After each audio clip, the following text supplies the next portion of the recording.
नमस्कार दोस्तों, चलिए जानते हैं राजस्थान की फटाफट 25 बड़ी खबरों को सिर्फ 10 मिनट में। लेकिन उससे पहले आप यह वीडियो किस जगह से देख रहे हैं हमें कमेंट में जरूर बताएं।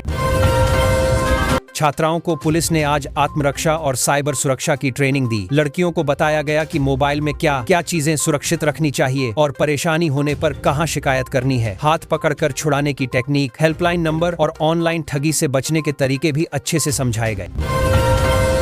पीएम फसल बीमा योजना के तहत रबी मौसम की फसलों के लिए बीमा आवेदन शुरू हो गए हैं। राजस्थान में किसानों को तय तारीख से पहले आवेदन करना होगा, वरना मौका निकल जाएगा। सरकार कह रही है कि इस बार क्लेम प्रक्रिया भी आसान की गई है ताकि किसानों को भुगतान समय पर मिल सके।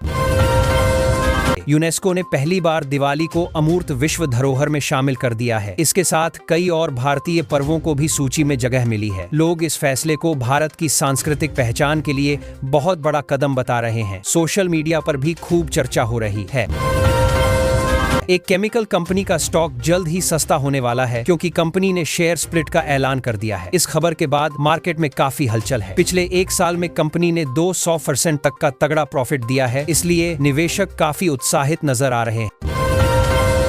राज्यपाल ने आज बाघ संरक्षण पर जोर देते हुए कहा कि जंगल, पानी और जमीन बचाने के लिए मिलकर काम करना होगा। उन्होंने यह भी कहा कि अगर टाइगर सुरक्षित रहेंगे तो पूरा जंगल सुरक्षित रहेगा। पर्यावरण विशेषज्ञों और अफसरों को मिलकर ठोस योजना बनाने को कहा गया।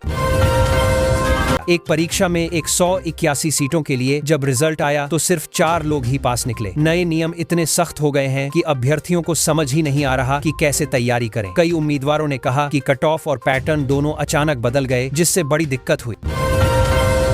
मुख्यमंत्री भजनलाल शर्मा के नेतृत्व में सरकार का दावा है कि राजस्थान में भर्ती प्रक्रियाओं में पारदर्शिता बढ़ी है और तेजी से भर्तियां निकल रही हैं। कई विभागों में अटकी हुई भर्तियों को दोबारा शुरू किया गया है। सरकार इसे भर्ती की क्रांति बता रही है और युवाओं को इससे काफी उम्मीदें हैं। हनुमानगढ़ में एथेनॉल फैक्ट्री को लेकर बड़े पैमाने पर विरोध चल रहा है। पुलिस ने 107 लोगों पर फीर कर दी और करीब 40 लोगों को गिरफ्तार किया है। इलाके में इंटरनेट भी बंद है। लोग कह रहे हैं कि फैक्ट्री से जमीन और पानी को नुकसान होगा, इसलिए विरोध तेज कर दिया गया। राजस्थान में बढ़ता राजस्थान, हमारा राजस्थान थीम पर रथ यात्रा निकाली जाएगी। इस यात्रा का मकसद विकास और कल्याण योजनाओं की जानकारी लोगों तक पहुंचाना है। इसमें सरकार की उपलब्धियां भी बताई जाएंगी। ग्रामीण और शहरी दोनों इलाकों में रथ रुककर लोगों से सीधी बातचीत भी करेगा। एथेनॉल फैक्ट्री विवाद पर मंत्री किरोड़ी लाल मीणा ने किसानों से अपील की है कि कानून को हाथ में न लें। उन्होंने कहा कि बातचीत से ही समाधान निकलेगा और सरकार किसानों की चिंता समझ रही है, लेकिन आंदोलनकारी किसान अभी भी अपने रुख पर अड़े हुए हैं। धौलपुर को विकास और कानून व्यवस्था के मॉडल जिले के तौर पर विकसित करने की बात कही गई है। अफसरों ने बताया कि शहर में सड़कें, स्वास्थ्य सुविधाएं और पुलिसिंग को मजबूत किया जा रहा है। लक्ष्य यह है कि लोग सुरक्षित महसूस करें और बेसिक सुविधाएं आसानी से मिले। राजस्थान रोडवेज की एक चलती बस के अंदर अचानक धमाका हो गया। यात्री घबरा गए और खिड़कियों से कूदकर किसी तरह जान बचाई। शुरुआती जांच में शॉर्ट सर्किट या बैग में रखी किसी चीज से धमाका होने की आशंका बताई जा रही है। बस में किसी बड़ी जानहानि से बचाव हो गया। जयपुर में जगन्नाथ यूनिवर्सिटी के BNIS छात्र ठंडी रात में धरने पर बैठ गए। उनका आरोप है कि कुछ कॉलेज फर्जी तरीके से चल रहे हैं और छात्रों का भविष्य खराब किया जा रहा है। छात्रों ने कहा कि जब तक जांच नहीं होगी वे प्रदर्शन जारी रखेंगे। प्रशासन ने बातचीत की कोशिश की है। सिरोही में मेडिकल कॉलेज के प्राचार्य को रिश्वत लेते हुए गिरफ्तार किया गया। अधिकारी ने बताया कि यह कार्रवाई रंगे हाथों की गई है। छात्रों और स्टाफ के बीच इस खबर से काफी हलचल मच गई है। कई लोग अब जांच के दायरे और बड़ा होने की उम्मीद कर रहे हैं। हनुमानगढ़ में तनाव बढ़ गया है। कुछ जगहों पर आगजनी, पथराव और पुलिस किसान के बीच झड़पें भी हो गईं। इंटरनेट बंद किया गया है ताकि अफवाहें न फैलें। स्थानीय लोग कह रहे हैं कि प्रशासन को पहले बातचीत करनी चाहिए थी, तभी हालात इतने न बिगड़ते। जयपुर के JKK में टाइगर फेस्टिवल का आयोजन हो रहा है। इसमें 4 दिन तक बाघ संरक्षण, नैतिक सफारी, पर्यावरण और पर्यटन पर खास चर्चा होगी। इसमें विशेषज्ञ, फोटोग्राफर, प्रकृति प्रेमी और छात्र बड़ी संख्या में शामिल हो रहे हैं ताकि वन्य जीवन की रक्षा पर जागरूकता बढ़े। JDA भर्ती 2025 में जूनियर लॉ ऑफिसर के पाठ्यक्रम में बदलाव किया गया है। उम्मीदवारों को सलाह दी गई है कि वे नया सिलेबस तुरंत चेक कर लें। कई टॉपिक्स जोड़े भी गए हैं। सांसबात्राप जानता है कि 12 परिकारों के साथ में कामी, इसीलिए तैयारी का तरीका थोड़ा बदलना पड़ेगा। आवेदन प्रक्रिया पहले जैसी ही है। है। राजस्थान पुलिस ने नया नियम लागू किया है जिसमें अपराधियों के साथ फोटो लेते समय पुलिसकर्मी अपना चेहरा नहीं दिखाएंगे, अब केवल पीठ दिखाई देगी ताकि उनकी पहचान सुरक्षित रहे। कई मामलों में धमकियों की शिकायत आने के बाद यह फैसला लिया गया है। भरतपुर में बिजली विभाग की गाड़ी और एक स्कूटी की टक्कर में 9 साल के बच्चे की दुखद मौत हो गई। गुस्साए लोगों ने बोलेरो गाड़ी में आग तक लगा दी। मौके पर भारी पुलिस तैनात की गई है। परिजन सदमे में हैं और मामले की निष्पक्ष जांच की मांग कर रहे हैं। राजस्थान में ठंड लगातार बढ़ रही है। कई इलाकों में तापमान तेजी से गिरा है। मौसम विभाग ने चेतावनी जारी करते हुए लोगों को सुबह शाम सावधानी बरतने को कहा है। कुछ जगहों पर पाला पड़ने की भी संभावना बताई जा रही है जिससे किसानों को थोड़ा नुकसान हो सकता है। राजस्थान में शीतलहर का असर और तेज हो गया है। फतेहपुर में तो पारा इतनी तेजी से गिरा कि लोग ठिठुर गए। सुबह शाम घरों से निकलना मुश्किल हो रहा है। मौसम विभाग ने कहा है कि आने वाले दिनों में ठंड और बढ़ सकती है, इसलिए एहतियात जरूरी है। 2025 की कुछ अनोखी शादियों ने देश भर में खूब चर्चा बटोरी। किसी जगह दूध पिलाई से शादी की रस्में हुई तो कहीं सगे भाइयों से शादी जैसी अजीब परंपराओं की बातें सामने आईं। सोशल मीडिया पर इन्हें लेकर खूब बहस और मीम्स चल रहे हैं। हनुमानगढ़ में एथेनॉल प्लांट विवाद में स्थिति बहुत बिगड़ गई। आगजनी, लाठीचार्ज, 18 गाड़ियां जलना और लगभग 50 किसानों के घायल होने जैसी घटनाएं हुई। लोगों का आरोप है कि प्रशासन ने बात नहीं सुनी, जबकि पुलिस का कहना है कि भीड़ हिंसक हो गई थी। राजस्थान के गागरोन किले में आज इतिहास बना। करीब 5000 छात्रों ने एक साथ चित्रकला बनाई और इसे वर्ल्ड बुक ऑफ रिकॉर्ड्स में दर्ज कर लिया गया। बच्चे काफी खुश नजर आए और शिक्षकों ने इसे रचनात्मकता और टीम वर्क का बड़ा उदाहरण बताया।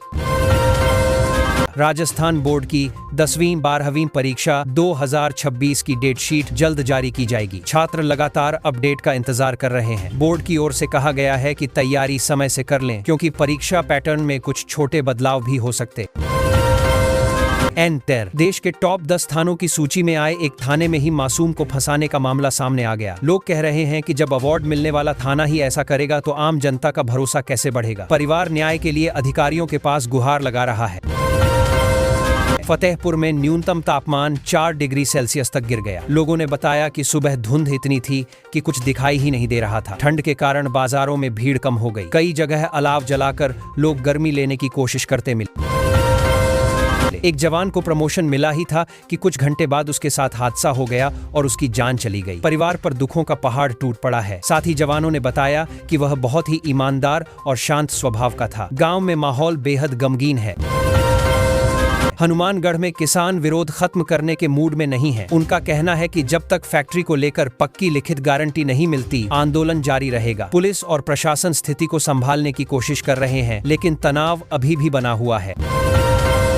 राजस्थान में इस बार सर्दी की छुट्टियों की तारीखें बदल दी गईं। सरकार ने मौसम को देखते हुए स्कूल बंद रखने की नई तारीखें तय की हैं। बच्चे और पेरेंट्स को अब पुराने कैलेंडर नहीं बल्कि नए शेड्यूल को मानना होगा ताकि पढ़ाई में भी कम दिक्कत पड़े और ठंड से भी बचाव हो सके। चूरू के सांसद राहुल कसवां ने नितिन गडकरी से मुलाकात की और अपने इलाके की सड़कें सुधरवाने का मुद्दा रखा। उन्होंने कहा कि कई सड़कें टूट फूट की वजह से लोगों को दिक्कत हो रही है। गडकरी को उन्होंने कुछ खास परियोजनाओं की मंजूरी देने का आग्रह किया ताकि क्षेत्र में आवागमन आसान हो सके। जयपुर के कासिफ खान ने ओपन कैरम प्रतियोगिता में शानदार खेल दिखाकर जीत हासिल की। स्थानीय लोगों में भी खुशी है कि शहर का खिलाड़ी इतने बड़े मुकाबले में फर्स्ट आया। उनकी जीत से बाकी युवा खिलाड़ियों में भी उत्साह बढ़ा है और कैरम के शौकीनों में भी चर्चा चल रही है। मेवाड़ के कुंभलगढ़ में एक बड़ा बदलाव होने वाला है। वहाँ जंगल और पर्यटकों के हिसाब से क्षेत्र को टाइगरस्तान जैसा विकसित करने की योजना है। मतलब सफारी और वाइल्ड लाइफ गतिविधियां बढ़ेंगी, जिससे पर्यटन और रोजगार दोनों में फायदा होगा और इलाके की पहचान भी नई बनेगी। जयपुर में 26 दिसंबर को भारतीय मजदूर संघ की बड़ी रैली होने वाली है। मजदूरों के हित, मांगे और मुद्दों को लेकर यह हल्ला बोल जैसा कार्यक्रम रखा गया है। राज्य भर से मजदूर इसके लिए जयपुर पहुंचेंगे और सरकार को अपनी समस्याओं के बारे में दोबारा खुलकर बताएंगे। कांग्रेस ने अपने अल्पसंख्यक विभाग में 50 नए जिला अध्यक्ष नियुक्त किए हैं। इससे संगठन को जमीन पर मजबूत करने की तैयारी हो रही है। पार्टी चाहती है कि हर जिले में उसकी पकड़ अच्छी हो और चुनावों में वह मजबूत तरीके से काम कर सके। नए चेहरे भी संगठन में जोश लेकर आएंगे। वेदांता ग्रुप के अनिल अग्रवाल ने 1.5 लाख करोड़ रुपए के बड़े उर्वरक प्लांट का प्लान बताया है। यह देश का सबसे बड़ा प्लांट कहा जा रहा है। इससे रोजगार, उद्योग और कृषि तीनों क्षेत्रों को फायदा होगा। राजस्थान और आसपास के किसानों को भी इससे अच्छे दाम और सप्लाई मिलने की उम्मीद है। गुजरात से आ रहे श्रद्धालुओं की बस राजस्थान में ट्रक से टकरा गई। हादसा इतना तेज था कि मौके पर ही 4 लोगों की मौत हो गई और कई लोग घायल हो गए। प्रशासन ने घायलों को अस्पताल पहुंचाया और बचाव कार्य जल्द से जल्द पूरा किया, लेकिन अचानक हुई इस घटना से माहौल दुखी है। हनुमानगढ़ में किसानों ने भारी हंगामा किया। किसी फैक्ट्री को लेकर नाराजगी इतनी बढ़ गई कि उन्होंने गाड़ियों और फैक्ट्री के हिस्सों में आग भी लगा दी। पुलिस मौके पर पहुंची और स्थिति संभालने की कोशिश की। किसान कुछ फैसलों और कामकाज के तरीके को लेकर काफी गुस्से में थे। पीयूष गोयल ने कहा कि राजस्थान की सबसे बड़ी ताकत उसकी विश्वसनीयता है। उन्होंने बताया कि यहाँ काम समय पर पूरा करने की क्षमता है, इसलिए निवेशक भी भरोसा करके आते हैं। राज्य की छवि अब सिर्फ परंपरा की नहीं, बल्कि तेजी से विकास करने वाले प्रदेश की बन रही है।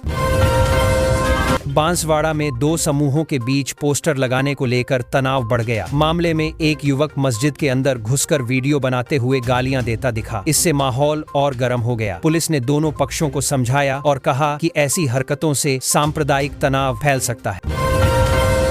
राजस्थान सरकार इन दिनों किसानों को लेकर काफी एक्टिव है। अभी जो नया अपडेट आया है उसके मुताबिक सीएम सम्मान निधि के तहत किसानों को करीब 1.15 लाख रुपए तक की सहायता दी जाएगी। किसान इसे लेकर काफी उम्मीद लगाए बैठे हैं और प्रशासन भी इस योजना को तेजी से लागू करने की तैयारी में है। राजस्थान सरकार का अब एक बड़ा लक्ष्य तय किया गया है कि 2047 तक पूरे प्रदेश को विकसित राज्य की श्रेणी में पहुंचाना है। इसी को लेकर नई नई योजनाओं पर काम चल रहा है, निवेश लाने की कोशिश हो रही है और हर जिले में विकास मॉडल तैयार किया जा रहा है ताकि आने वाले सालों में बड़ा बदलाव दिखे। राइजिंग राजस्थान समिट होने वाली है 11 और 12 दिसंबर को और इस बार निवेशकों से मिलने वाले प्रस्ताव काफी बड़े बताए जा रहे हैं। सरकार का कहना है कि इस इवेंट से नए उद्योग, रोजगार और बड़ी परियोजनाओं को जमीन मिलेगी। जयपुर में तैयारी बहुत जोरों पर चल रही है और माहौल काफी उत्साहित है।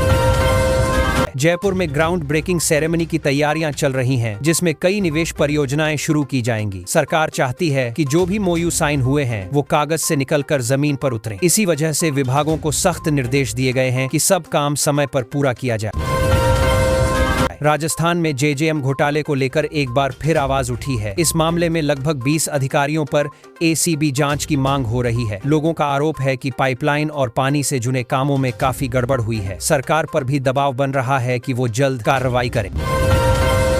जल जीवन मिशन से जुड़ी दस्तावेजी कार्रवाई पर भी सवाल उठ रहे हैं। कई जगह लोगों ने बताया कि पाइपलाइन ठीक से नहीं लगी और पानी नहीं आ रहा। इस पर विभागीय टीमों को जांच के लिए भेजा गया है और अफसरों से रिपोर्ट मांगी गई है। मामला अभी गर्म चल रहा है।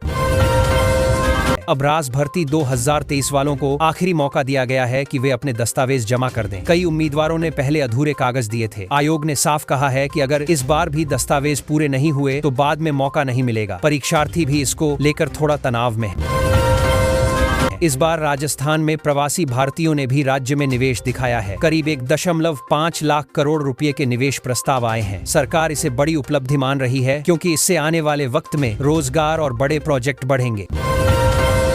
जयपुर में सबका स्वागत भी बड़े स्तर पर किया गया। जयपुर में मेडिकल वेस्ट निस्तारण का संकट बढ़ गया है। अस्पतालों का कचरा सही तरीके से नहीं उठ रहा और कई जगह बदबू की शिकायतें आ रही हैं। प्रशासन ने कुछ प्राइवेट एजेंसियों को नोटिस भी जारी किया है। लोग डरे हुए हैं कि इससे संक्रमण फैल सकता है।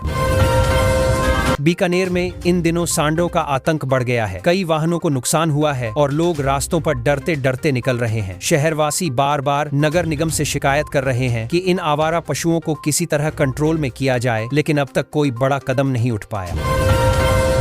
रास भर्ती की प्रोविजनल लिस्ट पर भी दस्तावेज सत्यापन चल रहा है। कई अभ्यर्थियों को कॉल करके बुलाया जा रहा है ताकि सब कागजों की जांच पूरी हो सके। आयोग चाहता है कि भर्ती प्रक्रिया अब और ज्यादा न लटके। उम्मीदवार सेंटर पर लंबी कतारों में भी खड़े देखे गए।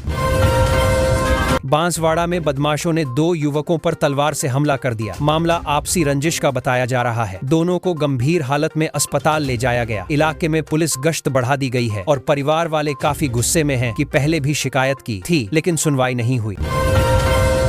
उदयपुर में श्रद्धालुओं से भरी एक गाड़ी पलट गई, जिससे कई लोग घायल और कुछ की मौत हो गई। लोग दर्शन करके लौट रहे थे और रास्ता थोड़ा ऊबड़ खाबड़ बताया जा रहा है। पुलिस ने मामले की जांच शुरू कर दी है और घायलों को इलाज मुहैया कराया जा रहा है।